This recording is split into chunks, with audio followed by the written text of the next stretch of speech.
And what is going on here today is an attempt to impose on black people an individualized consciousness and to make us believe that by being totally free and disconnected as individuals, we will be free as a people. That is the very opposite of what is going to occur.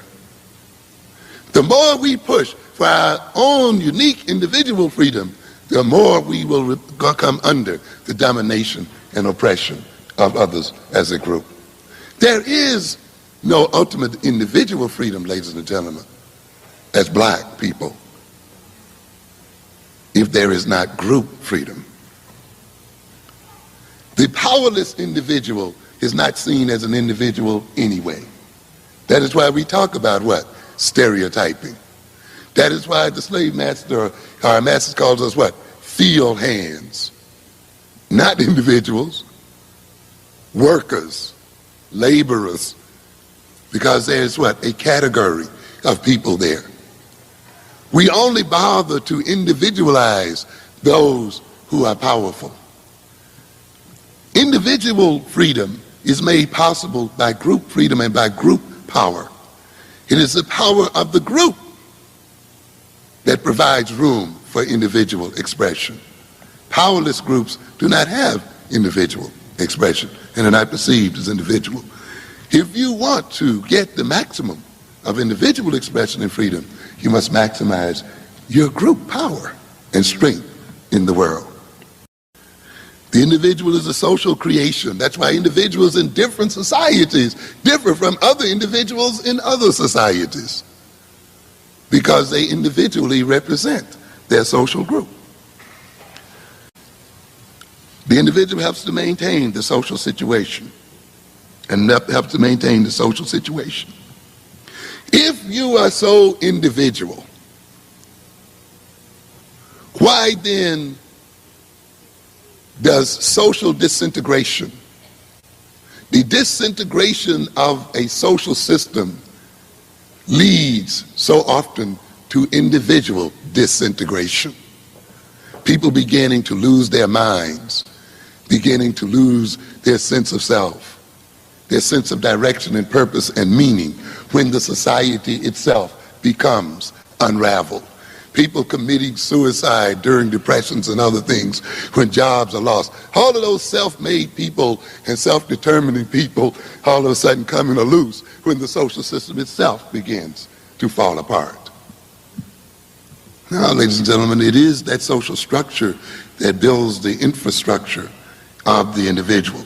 And now you're going to have some jokers who want to come along and try to make you think that you can be a person totally unto yourself, and that the essence of freedom represents atomized individuals operating with no relationship to community and no communal obligations and so forth. What purpose does this kind of approach serve? We have to ask ourselves that. We have gotten people then who want to equate atomistic individualism with freedom. I would say, to a good degree, we're seeing this kind of thing going on in the black community, particularly by some individuals in the black community, because we perhaps didn't notice that these seeds were already a part of the so-called civil rights movement, but they were hidden by our focus and our attention on achieving our so-called civil rights and by our dealing with our obvious oppression. For many blacks, if I can recall, who fought during that time were fighting for what they call individualism and were equating individualism with freedom. Many, we realize now then, were fighting to identify with their aggressor. As Paulo Freire says, for many of the oppressed, to be free means to be like the oppressor. And consequently, there were many of us during that struggle who thought that white folks and their behavior and attitudes, their privileges and so forth, represented what it means to be free, without realizing that if to be free is to be like one's oppressor, then the day that one becomes like one's oppressor, one becomes self-oppressing. And one becomes an ally in the oppression of one's own people. The kind of consciousness that inhabits us largely reflects the nature of culture we live in, the nature of the culture we're a part of. Recognize, ladies and gentlemen, that culture cannot exist outside of our minds and of our bodies. Culture does not exist out there. History does not exist out there. History and culture can only exist in the minds and bodies of people. If there were no people in the world, there would be no world history, no culture in the world. Culture does not stand outside and direct us. It is inside of us, and it directs us from the inside.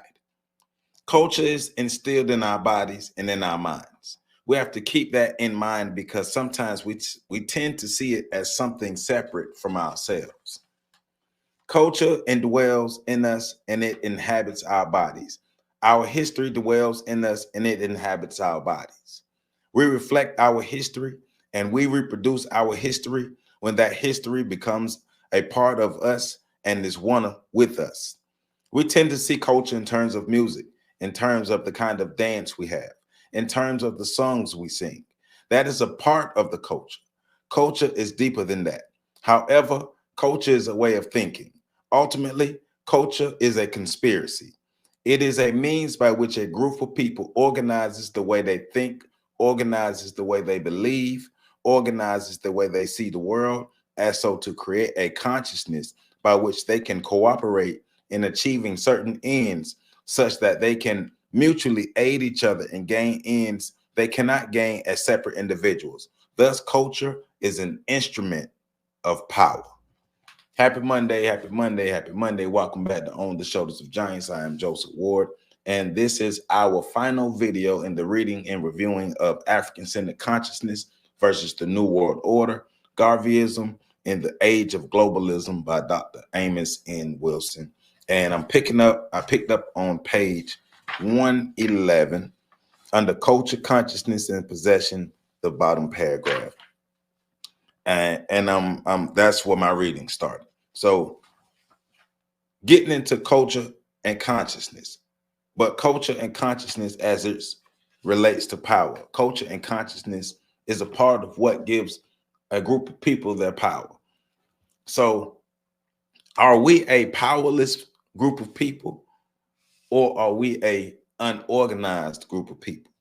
Are we a group of people who have no power at all? Or are we a group of people who our power is directed by an outside force, or our power is directed by our oppressors? Because that's what we're getting in here. That's what we're getting into today in this video and in this part of the reading. Last week, we talked about consciousness and having a foreign consciousness within us. Now we're exploring how that consciousness affects culture and power. Culture, power, values, everything that makes a group of people do what they do, be who they are, exist the way they exist, right? What is consciousness? What is culture? What is power? What are values? How do all those things relate to a group of people? How does a group of people become powerful? How does a group of people become powerless? What have we done here as Black people in America for the last 400 to 500 years to have us in the position that we are currently in? What haven't we done? These are questions that we should be asking ourselves when we're really getting at the root of who we are, where we are in relation to the world, and how we can attain the power we need to become a nation, because that's another thing we're going to cover. Nation building. When you have aspirations of a nation as an individual, it's unrealistic. But when you have aspirations of a nation as an organized and codified group of people, well, that there becomes a goal. So let's pick back up, right? Page 112, the second paragraph. The individual through culture extends his power, and the culture extends the power of the group. When we talk about music, song, and dance, what we are talking is how culture ultimately comes to be implanted in our bodies.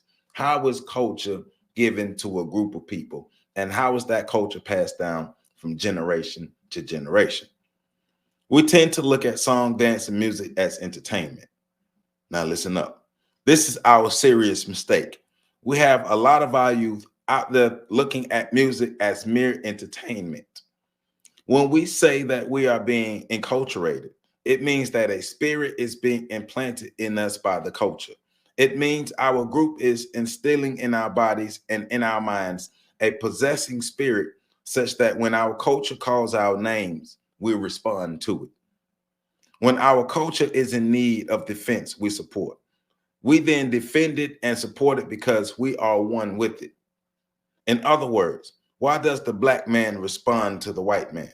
Why does the black serve the white man? Why does everything that the black man do benefit the white man? Why does the black man say that freedom is doing what I want to do? Why is it that everything he wants to do enriches the European, as he said in the clip?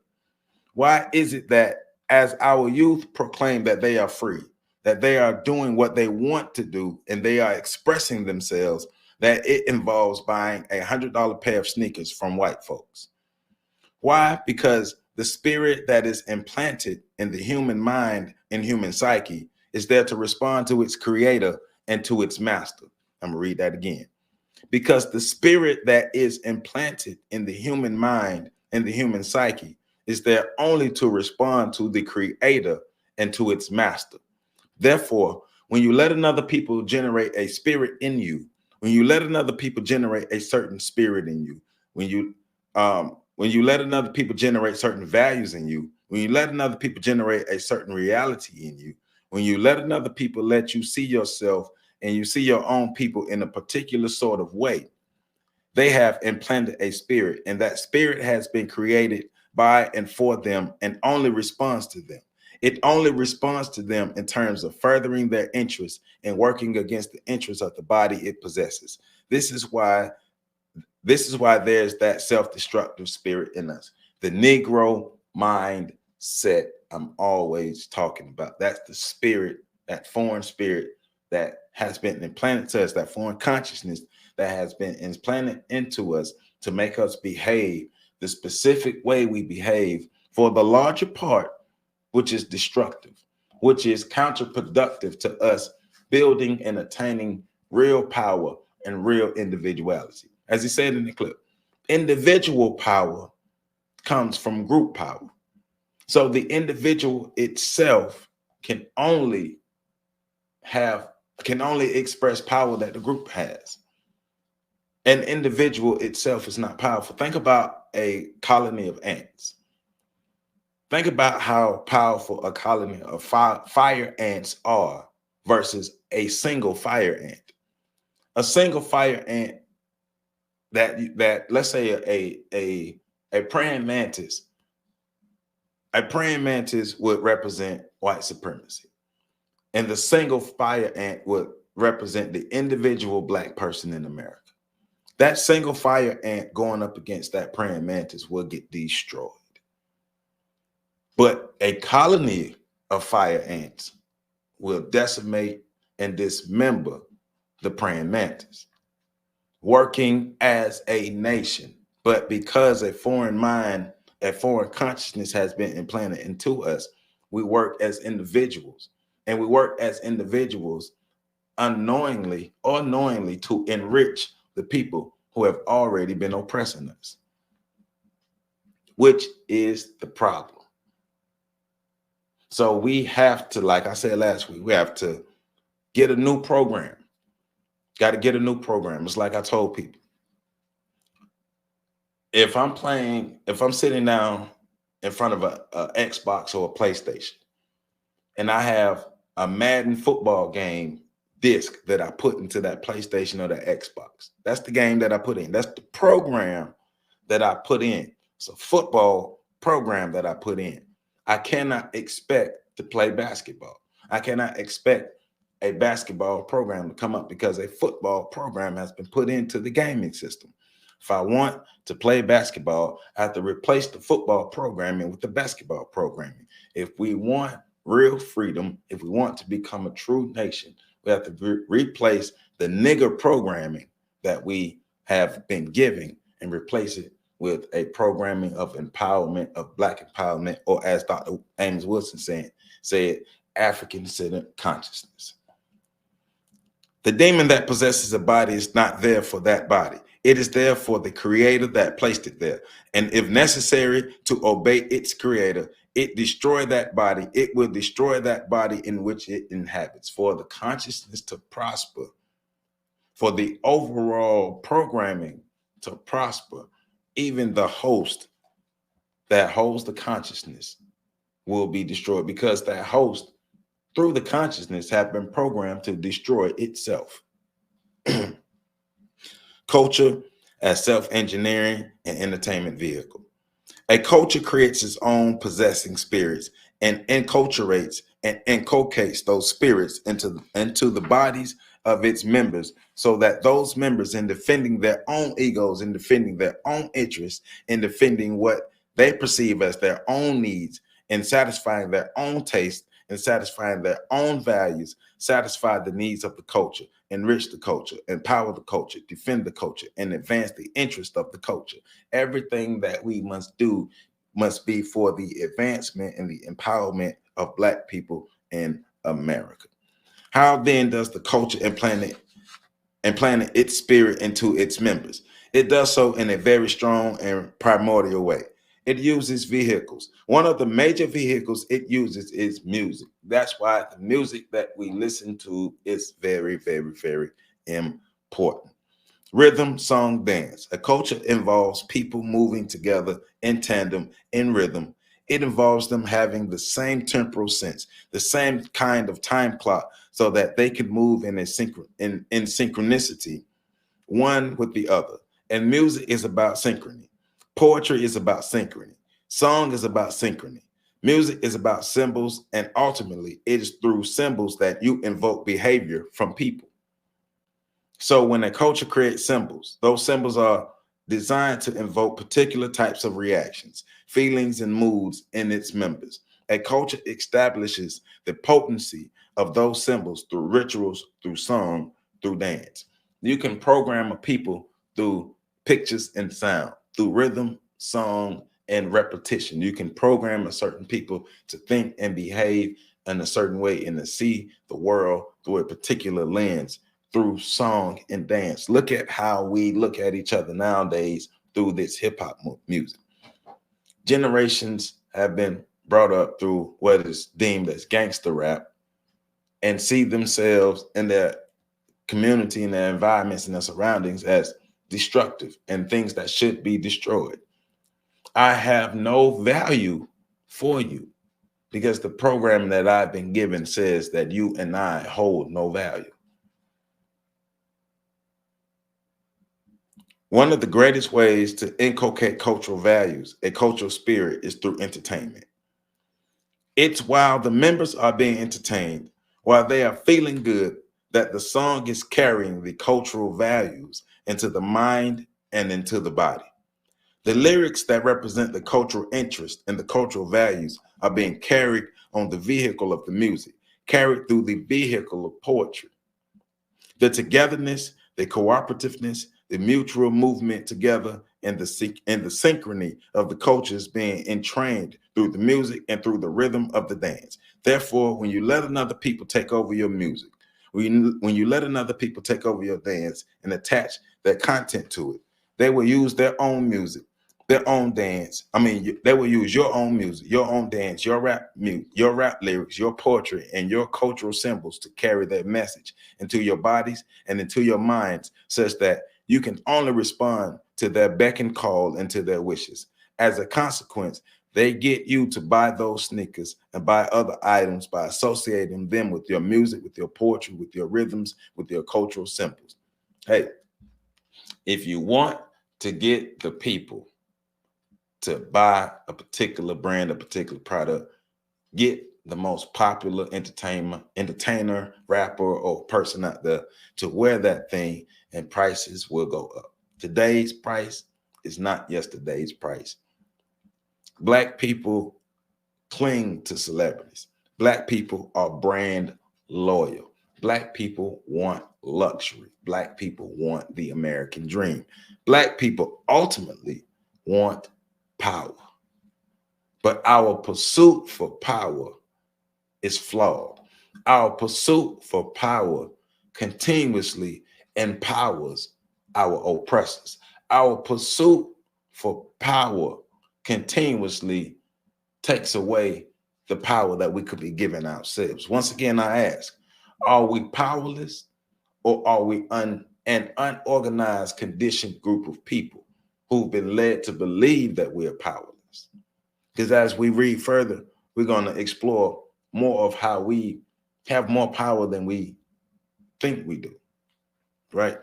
So the way that our culture is set up and the way that our culture exists today, it only helps to empower those who oppress us, those who control us, those who we are dependent upon. We still, at this point, we choose to be dependent upon the white supremacist. We choose to at this point. But we can make a different choice. We just have to wake up and smell the coffee. Culture, personality, and individuality. We have to look at personality in this light as well. We think our personality is ours. We must, however, recognize that the human being is a social animal. We exist in society. We exist in groups. We are born dependent, not independent. We have long periods of dependency, and it is the social relationship between our mothers, ourselves, and our group that protects us during our long periods of dependency. In a sense, we never quite get over our need for each other, our interdependency. Consequently, we are social animals, and we must then respond to social situations. That they must be our personalities, that they may be our personalities does not mean that they are not inculcated with the social spirit, and they are not designed for a social end. In other words, the individual exists for the social unit, not for itself. The individual will have a hard time existing without a social unit for its protection, for its empowerment, for its reinforcement. One person alone is not as powerful as a person with allies and resources. Group power. Who has ever conquered? What individual has ever conquered a group of people? Genghis Khan did not become the world's greatest conqueror by himself. He had a massive army that grew every time he conquered a new group of people because they understood unity. They understood culture. They understood power. We don't. Now, we don't understand that because of the programming that we've been given. Still have the slave mind. We have to throw off the slave mind. The personality itself must carry the element of society within itself.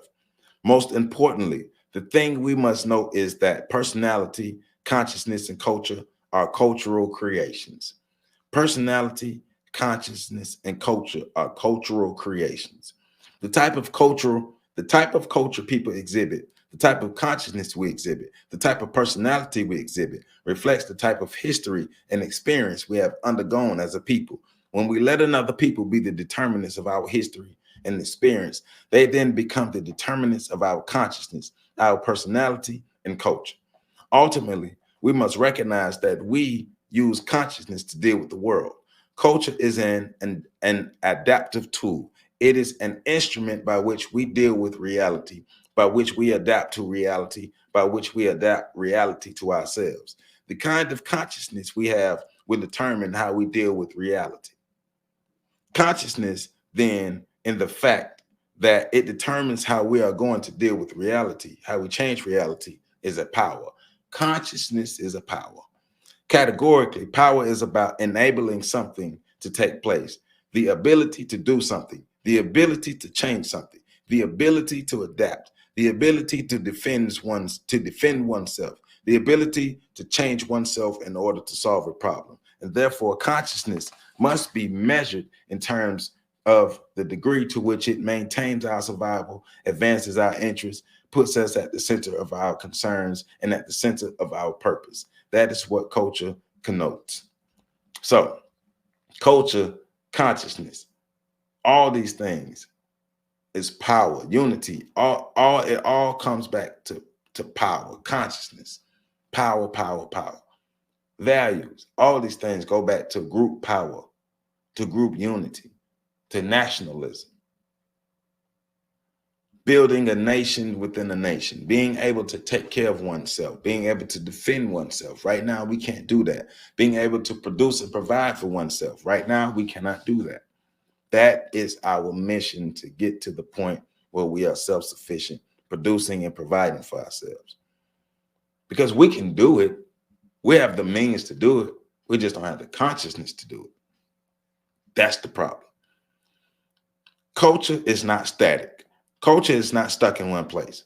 Culture itself must reconstruct itself in the system in which it exists, is reconstructed and rearranged. Some of us get in trouble because we want to find an African culture stuck somewhere back in the 13th century and want to apply it to ourselves at this point in a different context. I'm gonna read that again. Culture itself must reconstruct itself if the system in which it exists is reconstructed and rearranged. Some of us get in trouble because we want to find an African culture stuck somewhere back in the 13th century and want to apply it to ourselves at this point in a different context. It doesn't work like that. Culture is ever changing, right? African culture is not a culture stuck in place in time. African culture is constantly changing and evolving because the context in which African people live lives changes and evolves. What makes it African culture is that it operates in the interest of African people. What makes African culture is that it exists in the interest of African people. It is designed to advance African people. When we talk about Black culture, be sure we are not talking about a reactionary culture, a culture that has been generated in reaction to our abuse by white folks and to our control and domination by them. That's a large part of what we call Black culture that we need to exercise from our psyches so that we can evolve as African-centered culture and to advance our collective interest. African culture is the culture that we are producing for ourselves as African people to advance ourselves.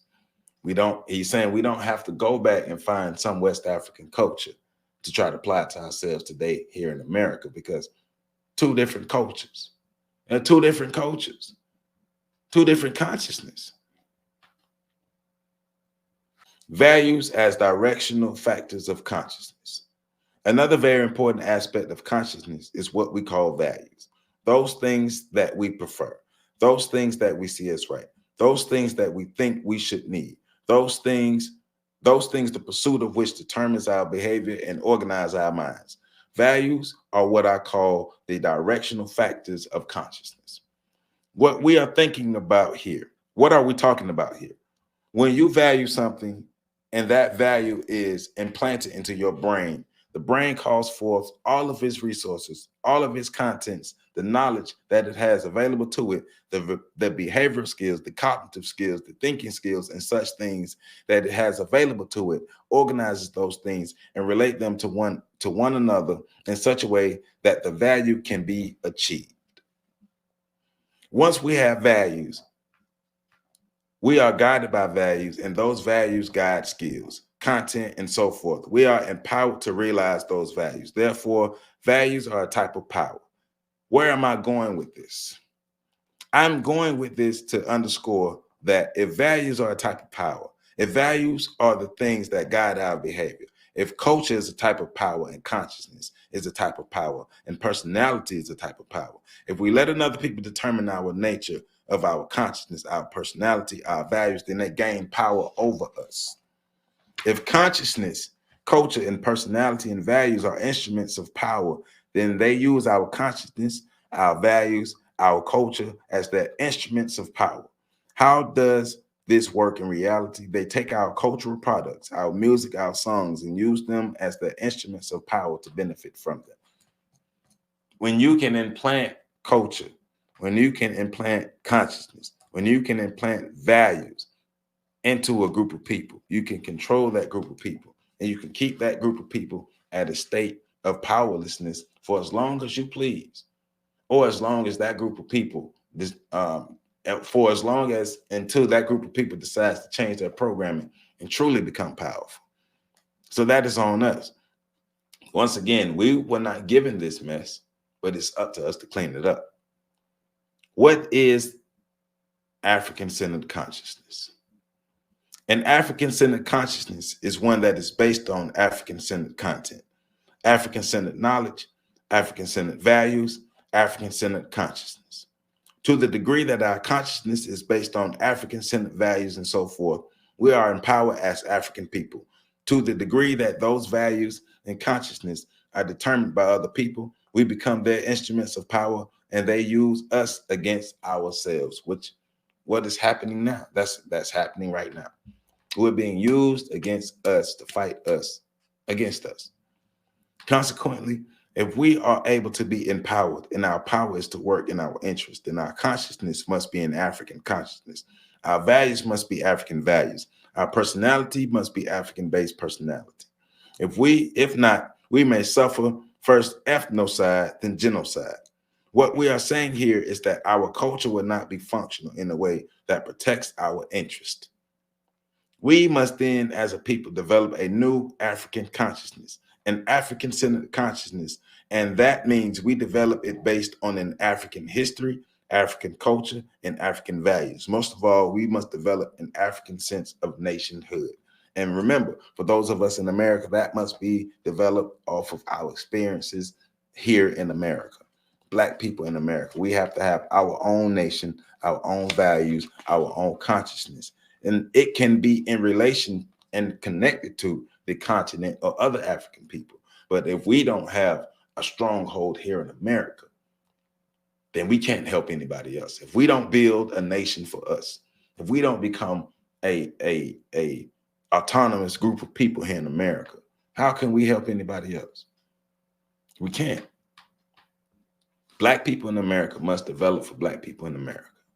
Black people in America must be a group of people in America that our culture is so strong, our consciousness is so strong, that not only can we defend and empower ourselves, but we can defend and empower other groups of Black people. The African-American nation is a nomenclature. The commodity we sell is labor. We're not selling much manufacturing. We're not selling much other products. The major product we have to sell is the major commodity we were brought over here for in the first place, and that's labor. Now we are selling our labor in the buyer's market, meaning that the people who buy our labor are buying it at the price they set, and they keep devaluing the price they are willing to pay for our labor. On top of devaluing the price they pay, on top of devaluing the price, they are no longer even demanding the labor. So after a while, we won't be able to sell our labor at any price, and we will then be totally deprived as a people. Therefore, we are caught in a similar position. And just as there is social disorganization in the African nation, there is social disorganization in the African-American nation. You cannot have your wealth flowing out of your nation. You cannot enrich other people at the expense of yourself and not have the social disorganization. And nothing he's getting at, what we've been talking about for a while on this channel, is when you don't organize for yourself, when you don't become autonomous, when you don't become people who can support themselves, we're self-sufficient, we will remain dependent. But what will happen when they don't need us anymore? Because we're coming to that point to where our labor is no longer needed the way it was in the past. So that means millions and millions and millions of Black people in America will have to go without. And we'll have to find another way to survive. If we look at ourselves as a nation, then the African-American nation must do what other nations do. We must capture our own internal resources. We must capture our own internal markets.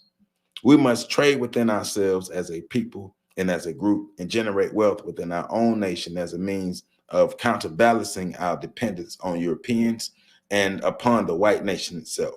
In order to do this, we must have a nation consciousness. We must now organize and relate to it ourselves as a nation of people. When we look at our relationship, say to the Koreans as a nation, we see the same relationship Japan has to the United States of America as a nation. We notice that they are bargaining and negotiating trade agreements. Japan is building up its resources. It is blocking out U.S. industry from its nation, yet it is entering into the American markets and selling there and taking out the wealth from American markets. If we look at our relationship to Koreans, to Dominicans, to other groups, we will see the same relationships where those groups have entered into the African-American nation, set up shop, and shipped out its wealth day by day and night by night. Yet the African-American entrepreneur nation is not permitted to set up shop in their midst. It is not permitted to carry wealth from their nations. They then grow fat on the surplus they gain from the African-American nation. This means that if we think of ourselves as a nation, we must protect our internal markets from the intrusion of outsiders. That means we must rethink our support to integration. I mean, not integration, but immigration, excuse me. We must rethink our support with immigration. We must not permit them to carry into our nation. We must not permit them to entry into our nation. As I look down 125th Street and see how people locked out on the outside, I agree with our vendors that if Black men and Black women cannot make a living on that street, then no other people should be permitted to make a living on that street. But we have to realize our power and organize. We are not obligated in any kind of way to feed the children of other people before we feed our own. But it's only if you think in terms of nationhood that you can resolve this kind of problem. We have tremendous possibilities as a Black nation. We have so many possibilities. So many possibilities as a nation, but we have to first see ourselves as that said nation of people. We have to first see ourselves as an empowered group of people. We have to see ourselves as a group of people who are better than what we are existing as. It starts in the mind. Once we change our mind, our actions will change. Once we change our consciousness, our environment will change. Our relationship to other people in the world will change. Our relationship to ourselves will change, and therefore we can create the codes of conduct that we need to become a truly empowered people. And then those create communities. Those communities will create a nation, and we can show the world that we are more than just laborers. It is not enough to have gold in your soil, oil in your soil, diamonds in your soil. You must have consciousness. It is only with an appropriate consciousness that these things can be transformed and converted into wealth and power and can be used for the advancement and survival of a people. The same is true here then. We cannot just have telephones, faxes, money in our pockets and such. That's not enough.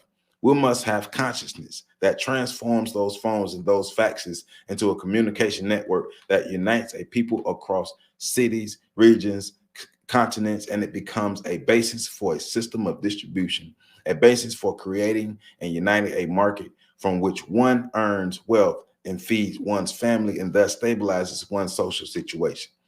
We can have all of these things, but if we don't have a sense of nation, if we don't have a group consciousness, if we do not identify ourselves as a nation, then these are but mere instruments. As a matter of fact, these become means by which we destroy ourselves. Even our culture has been used to destroy us, even our culture. So we are looking at the Black buying power in the United States, and he's looking at it between 1990 and 1995. So we have a report here called the Georgia Business and Economic Condition, published by the Selig Center of the University of Georgia, entitled Black Buying Power by Place of Residence from 1990 to 1995. The second of a two-part analysis of buying power in specific markets. What are we talking about here? Was this published for us? No, it was published for white folks, and it's telling them how much money Black folks have. It's telling whites that the money black folks have is the difference between their success and their failure. So this is what it reads. Georgia's African-American population thus controls approximately 16 cents of each dollar in spending power. This is about $1.06 is spent by black consumers. All right, so how are we aware of the kind of power we have as African people? Clearly, there are a substantial economic force throughout the state, but without a national consciousness, we don't recognize that. However, whites recognize it. So the white people go on to say, for many of Georgia's businesses, the ability to capture black spending can make the difference between success and failure. So we have power. We have buying power, spending power, but it's not real power because it's unorganized. It's not aggregated. Unaggregated power is just chaos and foolishness, and it can be tapped in and used to make other people more powerful. And that's what's happening now. That's why the best and brightest of black people can continuously be plucked out of our community and taken into other places, and some freely walk over because they can see the advantages that they can get as individuals over there versus the advantages that we have for them as a group of people, as black people. They're pulling it right in your face.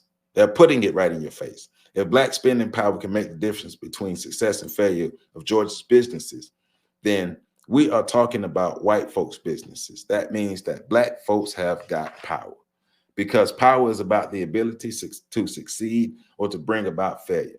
When somebody else's success or failure depends on your behavior, then you, my friend, you have power. We have more power than we understand. What if tomorrow we decide as African people to build co-op supermarkets across this country so that we could sell our people groceries and food below wholesale price? If we decided using our church organizations as a means of sponsoring the co-op food markets across the country, we can open them literally simultaneously and center then the buying power for all of those co-op centers in a way that we will have billions of dollars to spend with the suppliers of food. We could then manipulate those producers in terms of the buying power we have. We could begin then to place our people on their boards. We could begin to have real and substantial power in America. We have it in our hands, but we've got to think in terms of a nation. And the only way we can think in terms of a nation is we have to change our consciousness. What are we saying here unequivocally this evening? Brothers and sisters, is that African power is based on an African consciousness, based on an African-centered culture, based on an African-centered personality. The degree to which our personalities and our culture are based on African values, based on African interest, and based on African goals, to that degree, we empower ourselves as Africans, and to that degree, we escape the power of others over ourselves. In order to become powerful, we have to change our programming. And until we change our programming, we will remain on the bottom. So that's my reading. That's the video. That was from pages 111 to 130. And that concludes our reading and reviewing of Dr. Amos Wilson's African-Centered Consciousness versus the New World Order, Garveyism in the Age of Globalism. I thoroughly enjoyed reading this book. I look forward to reading more of Dr. Amos Wilson's work in the future. With that being said, you know what time it is. It's time to vote for what we want to read next and what we want to review next. I will have the choices in the community tab. Make sure you check the community tab for the choices and place your votes. And let's continue this. Let's continue the dialogue. Let's continue learning. Let's continue applying what we learn. How do we get from point A to point B? How do we truly get better? Let's get past the talking and get real practical results. How to become a true nation of people, not just be a group of people within a nation that's ruled and dependent upon that nation, but a nation within a nation that's self-sufficient, autonomous, empowered, and powerful. We can do it. We're the only ones, at this point, we're the only ones holding ourselves back.